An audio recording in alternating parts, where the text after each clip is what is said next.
세계 최고 두뇌 최대 부호 성공 집단을 탄생시키는 유대 솔로몬 탈무드 제103장 남보다 뛰어나게가 아닌 남과 다르게 키우는 교육. 죽으면 그것으로 끝이란다. 아이들이 가장 호기심을 갖고 있음에도 도저히 이해시키기 어려운 관념 중에 하나가 바로 죽음이다. 예를 들어 가까운 친척이나 어른들이 죽으면 아이들은 그 이유를 물어본다. 왜 죽었어요?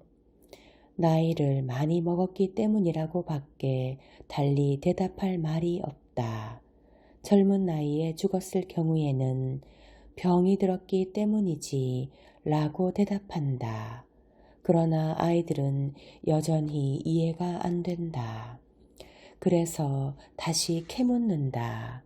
죽으면 어디로 가나요? 죽으면 그것으로 끝이란다. 유대인은 사후 세계에 대한 여러 가지 이야기를 어린 자녀들에게 들려주려 하지 않는다. 아이들의 상상력은 그들 자신이 자유롭게 펼치거나 비약시키면 그것으로 족한 것이지 부모들이 끼어들 여지가 없다고 생각한다.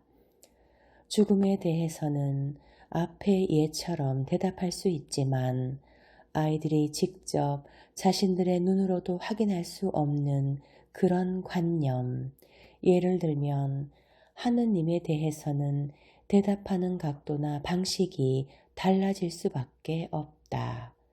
유대인 어머니들은 자녀들을 무리하게 가르치려고 하지 않는다.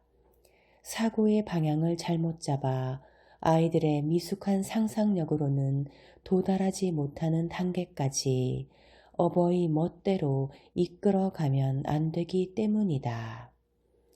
사고의 방향을 잘못 잡아 아이들의 미숙한 상상력으로는 도저히 도달하지 못하는 단계까지 어버이 멋대로 이끌어가면 안 되기 때문이다.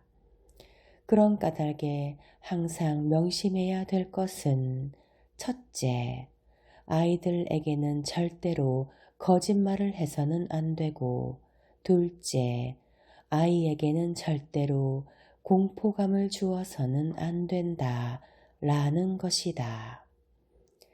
아이에게는 절대로 거짓말을 해서는 안 된다. 아이에게는 절대로 공포감을 주어서는 안 된다. 그래서 유대인 부모들은 하느님은 저 어딘가에 살고 계시단다 라는 식의 말을 하지 않는다. 그리고 나쁜 짓을 하면 하느님이 오셔서 혼내주신다 라는 식으로 공포감을 자아내는 말도 하지 않는다. 이처럼 유대인들은 어려운 관념에 대해 질문하는 아이들에게 이해하기 쉽도록 간단 명료하게 대답해주는 전통을 가지고 있는데 그 근원을 캐보면 그러한 전통이 구약 성서에서 유래되었음을 알 수 있다.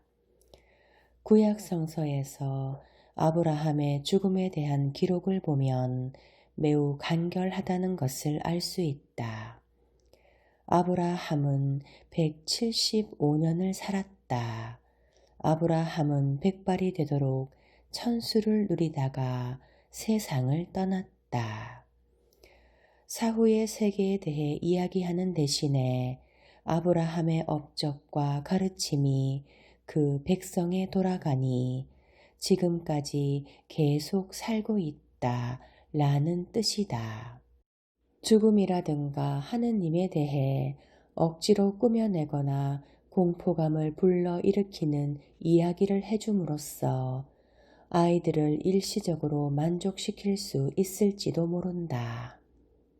그러나 그런 것들이 아이들 마음속 깊이 뿌리내린 진실을 알고자 하는 노력을 흐려놓는다면 어찌 되겠는가.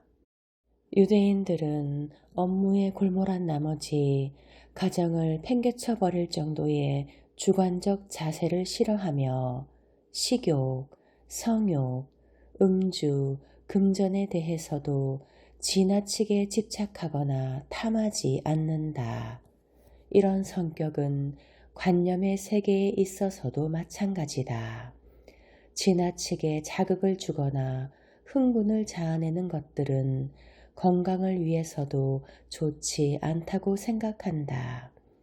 그렇기 때문에 유대인 부모들은 어린이의 상상력을 무시한 지나친 요구를 절대 하지 않으며 적당한 자극을 통해 아이들의 마음을 단계적으로 개발시켜 줌으로써 구김살 없이 키우려는 세심한 배려를 아끼지 않는다.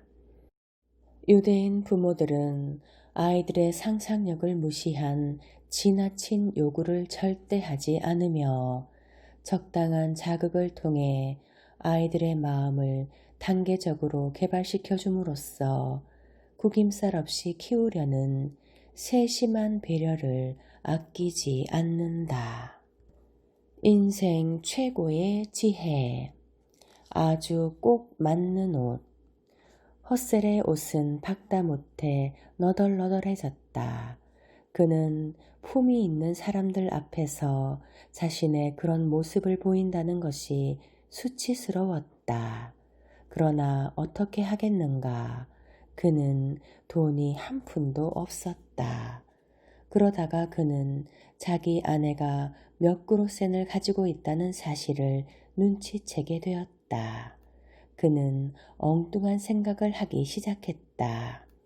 그리고 내가 아내에게서 그 돈을 빼앗아 낼 수만 있다면 새 옷을 살 수 있을 텐데 라고 혼잣말을 했다.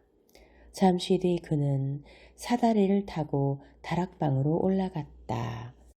그의 아내는 마침 그 아래에 있다가 헛셀이 어떤 누구에게 화를 내며 이야기하는 소리를 듣고 놀랐다.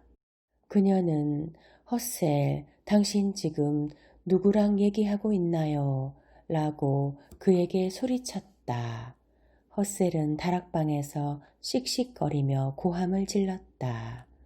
누구하고라고 생각하오? 바로 가난하고 얘기하고 있소. 그가 도대체 어떻게 그곳에 올라갔는데요? 그는 몸이 아프고 초라한 방이 지겨워서 기분 전환을 하기 위해 다락에 올라왔다고 얘기하고 있구려. 그가 당신에게서 무엇을 바라고 있나요? 빌어먹을 그는 새 옷을 바라고 있다오. 만약 내가 그를 위해 새 옷을 맞춰주면 우리 집에서 나가서 다시는 돌아오지 않겠다고 말하는구려. 헛셀이 다락방에서 내려오자 그의 아내가 말했다. 우리가 그런 식으로 가난을 쫓아낼 수만 있다면 돈을 들여서라도 그에게 새 옷을 맞춰줍시다. 헛셀이 비아냥거리는 투로 말했다.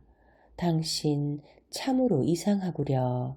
돈이 나무에서 열린다면 그것으로 맛있는 푸딩을 해먹겠소. 헛셀의 아내는 결국 고백했다. 저는 이 그로센을 모아두었어요. 여기 돈이 있어요. 가난에게 옷을 사주어 그를 내보내서 우리와 손을 끊도록 합시다.